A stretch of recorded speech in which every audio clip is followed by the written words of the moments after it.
शरीयत मोहम्मदी और है, शरीयत अहमदी और है। हजूर पाक का जो जिस्म मुबारक इस दुनिया में, उसका नाम मोहम्मद सल्लल्लाहु अलैहि वसल्लम है। आपकी जो रूह है उसका नाम अहमद है। अब ये जो जिस्म नमाज वाला पढ़ता है, उनकी नकल करता है, ये शरीयत मोहम्मदी है, ये सिर्फ इस दुनिया तक महदूद है, आगे नहीं। और शरीयत अहमदी क्या है?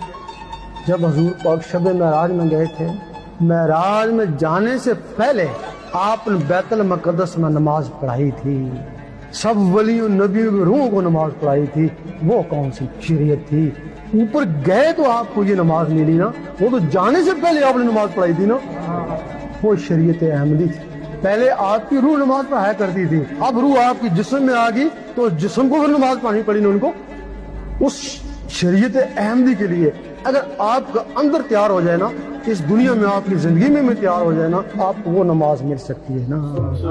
अल्लाह